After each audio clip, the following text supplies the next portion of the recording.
दोस्तों आदाब है, मैं अनीस अहमद खान हिंद वॉइस से आपसे मुखातिब हूँ। तुर्की का आज हम खबर देंगे तुर्की की, और तुर्की की जो दहाड़ है अर्दोगन की, उसके बारे में बताएंगे कि अब वो यूरोप से किस तरीके से चढ़ के बोल रहे हैं। और ये एक बहुत ऐसी बात है कि जो यूरोप से चढ़ के बोले वो एक बहुत बड़ी ताकत हो सकती है। अब उसके पीछे क्या क्या राज है क्या नहीं है वो मैं बताता हूँ कि तुर्की के जो पूर्व भूमध्य सागर में मेडिटेरियन सी में तेल निकला है। तेल की खोज का अभियान पर फ्रांस और ग्रीस में उसका विवाद उत्पन्न हो गया। तुर्की, फ्रांस और ग्रीस में, क्योंकि ग्रीस उस पर दावा कर रहा है, तुर्की ने खोज की और फ्रांस ग्रीस का साथ दे रहा है। और आपको जान के ताज्जुब हुआ, तीनों चारों नाटो के मेंबर भी हैं, लेकिन बड़ा ऐसा मसला हो गया कि कभी भी युद्ध भी छिड़ सकता है।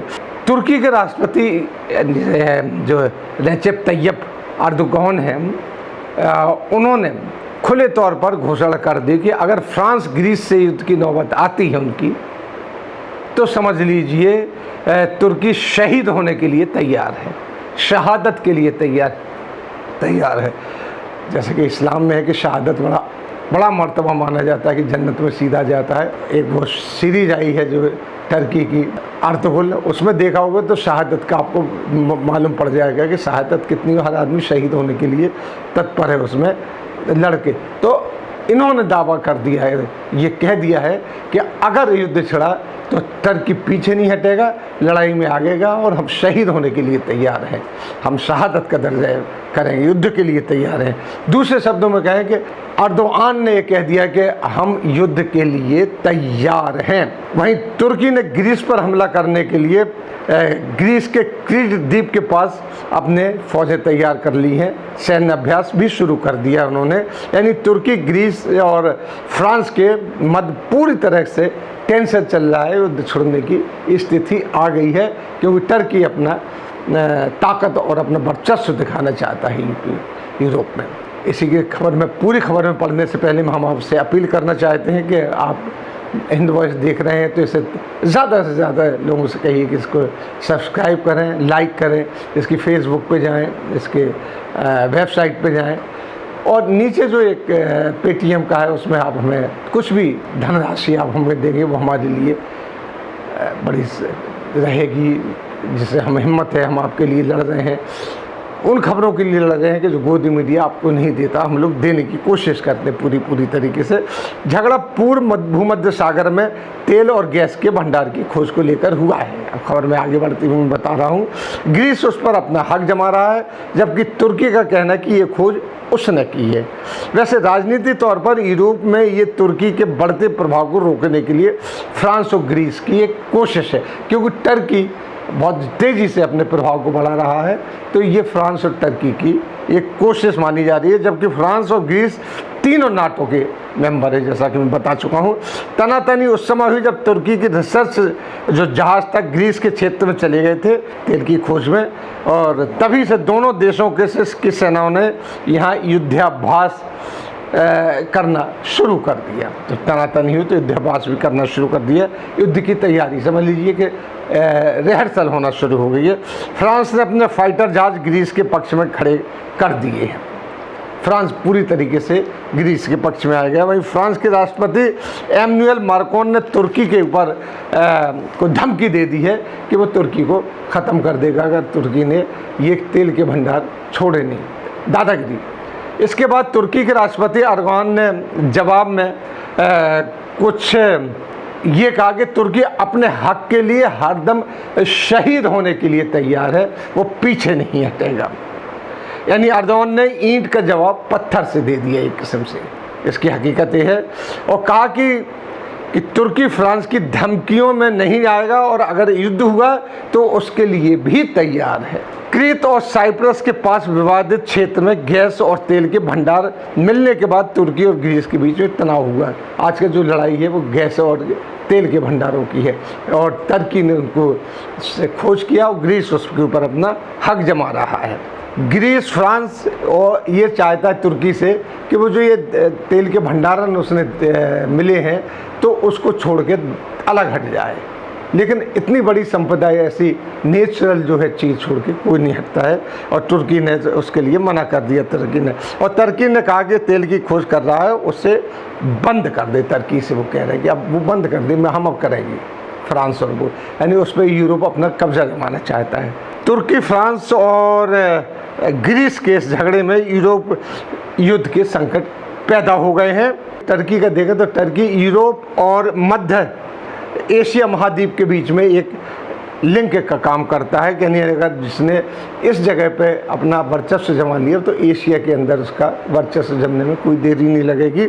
2002 में अर्दोगन की 2002 में अर्दोगन राजनीति में आए थे, उसके बाद वो राष्ट्रपति पद पर पहुँचे।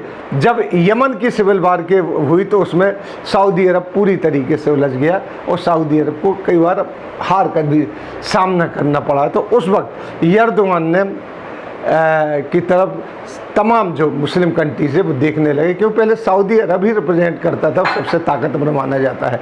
लेकिन यहाँ पे तुर्की ने और अर्दोगन की जो लीडरशिप में ताकत दिखाई, मिलिट्री ताकत दिखाई, अपनी सारी चीज़ें दिखाई, तो उसके बाद सारे इस्लामिक कंट्री जो है, मुस्लिम कंट्री उसकी तरफ देखने लगे और उसके पक्ष में खड़े हो गए। वहीं आप देखिए कि तुर्की ने अपनी ताकत दिखाने के लिए जो मलेशिया में OIC की बैठक हुई थी, जिसमें कम से कम 45 इस्लामिक कंट्री है, उसमें कोई नहीं गया था, लेकिन तुर्की गया था उसमें, मलेशिया तो था ही था। इस तरीके से उसने अपना वर्चस्व जमाया। और जो आपको पता है इस्लामिक कंट्री जो मुस्लिम कंट्री जो सबसे बड़ी सैन्य ताकत है वो है पाकिस्तान की। आपको पता होना चाहिए पाकिस्तान की जो फ़ौज है वो सऊदी अरब के साथ के लिए भी लड़ रही है, उससे सऊदी अरब की निगरानी करती है। और वहाँ के जो जनरल थे मिलिट्री के वो बाकायदा एक युद्ध का संचालन भी कर रहे हैं वहाँ पे। तो पाकिस्तान तुर्की के साथ है। तुर्की ने पाकिस्तान से बड़े मधुर संबंध बना रखे हैं। अर्दोगन वहाँ आए भी थे, इसके बीच में ईद के मौके पर दोनों की लंबी चौड़ी बातचीत हुई। कश्मीर इशू पे अर्दोगन खुलकर पाकिस्तान का समर्थन कर रहे हैं और अर्दोगन की वजह से कुछ और मुस्लिम कंट्रीज़ हैं जो उसके साथ आ रहे हैं। अब यहाँ पे चीन, पाकिस्तान दोनों ये चाहते हैं कि मिडिल ईस्ट का जो प्रभाव है वो इस्लामिक कंट्रीज़ पे किसी तरीके से ख़त्म किया जाए। उसके लिए वो अर्दोगन यानी तुर्की को आगे ला रहे हैं। चीन का सपोर्ट भी तुर्की के साथ होता है। और तुर्की की ये बात है अर्दोगन की कि मुस्लिम समस्या पर जो देश में उस पर खुलकर बोलते हैं। जैसे हागिया सोफिया मस्जिद जो थी उसकी बात है, पोप तक ने कहा कि नहीं ये इस पर मस्जिद नहीं बनना चाहिए, लेकिन उन्होंने मस्जिद बनाई। इसी तरीके से कश्मीर के मसले पर किसी भी हालत में वो नहीं रुक रहे हैं। भारतीय सरकार को जो इसके ऊपर वो भी है कि क्यों नहीं रुक रहे हैं वो, और बराबर वो उसका साथ देते जा रहे हैं। अब इंतहा ये तो पहुंच गई कि आमिर खान जैसे एक्टर अगर वहाँ अपनी फिल्म की शूटिंग करने जाते हैं उस पर भी आमिर खान पे इल्ज़ाम देशद्रोह का लगाने लगे हैं। ये भक्तगण है, हालांकि ऐसा कुछ नहीं है, वो शूटिंग करने गए हैं। भारत में शूटिंग नहीं हो पा रही है, यहाँ पे कोरोना के और कई लगे हुए हैं। चूँकि विदेशों में कई जगह ऐसी है जहाँ पे इस किस्म की कोई बंदिश नहीं, तो लिहाजा वो शूटिंग करने के लिए वो गए हैं अपनी नई फिल्म की। क्योंकि इन लोगों की फिल्म में हज़ारों कई 100 करोड़ रुपया लगा होता है, अगर वो डिले हो जाती है तो नुकसान होता है। तो उसको कह दिया कि ये क्यों गए हैं, कैसे गए हैं, उनका स्वागत कैसे किया जा रहा है वहाँ पे, और फर्स्ट लेडी ने कैसे मिलने के लिए बुलाया है। जबकि जो भारत के एम्बेसडर हैं तुर्की में, उन्होंने अपने जो ट्वीट करके कहा था तो उन्होंने तुर्की की बहुत तारीफ़ की थी और उन्होंने आमिर खान की भी बहुत तारीफ़ की थी कि वो हमारे लिए खुशी की बात है कि कल्चरल एम्बेसडर बन के आमिर खान तुर्की की फर्स्ट लेडी से मिल रहे हैं इस तरीके से। लेकिन हम लोग दूसरी बात सोचते हैं, आज सबसे ज़्यादा अगर यूरोपियन कंट्रीज़ को और कहना चाहिए जहाँ पे ख़तरा है तो वो है तुर्की से। यहाँ हालांकि तुर्की का और अमेरिका का बड़ा अच्छा संबंध है, लेकिन वो भी कहीं ना कहीं ये नहीं चाहता कि सऊदी अरब से जो लीडरशिप है वो ख़त्म हो गए तुर्की के पास चली जाए। लेकिन हालात कुछ ऐसे बनते चले जा रहे हैं कि सऊदी अरब और जिस तरीके से UAE में मुआहदा हुआ इजराइल में कि इस्लामिक कंट्री और बाकी के हैं वो सरकते जा रहे हैं, क्योंकि जन्म जन्म का बैर जब वो दोस्ती में बदलेगा तो कोई अच्छे नताइज नहीं, लेकिन फिर इसराइल के ऊपर किसी को भरोसा भी नहीं होता है। तो अब वो लोग पलट के टर्की की तरफ देख रहे हैं, टर्की में ख़ासतौर पर अर्दोगन की तरफ देख रहे हैं।